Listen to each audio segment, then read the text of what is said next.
So when I'm working with some of my students from overseas, whether it's from China or from the UK or Australia, one of the first things that the family and the student begins to think about in the process of deciding which university to choose in the United States is the major, this academic specialty that the student will pursue. I spend a lot of time explaining that in the United States we really do have a different approach or a different view of the importance of major in choosing the school.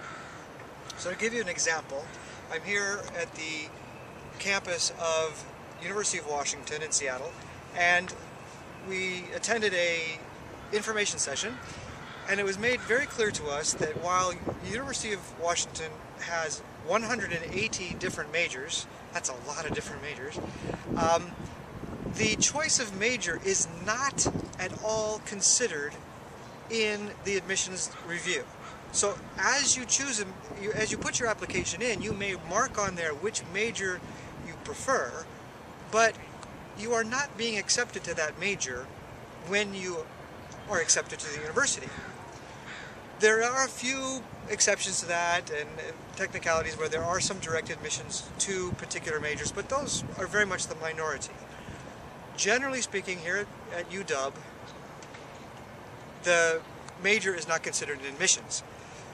Then you choose your major when you get to the university and you apply to the major when you're here. Some of the majors are open to anyone, it doesn't matter.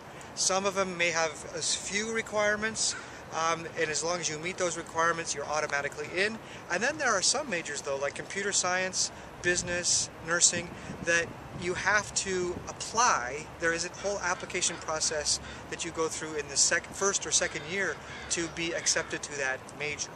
So that happens here at UW after you've already matriculated to the university. That's when you decide what your major is, and in the case of these very competitive majors, that's when you're accepted to your major.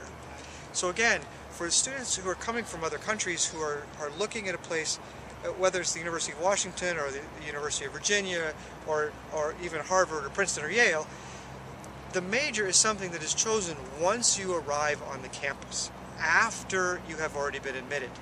Some schools do require that you have a choice of a major as you enter, but that's really the minority. So the American view of this is quite a bit different from, say, the UK or China or Hong Kong. You choose your major after you've arrived.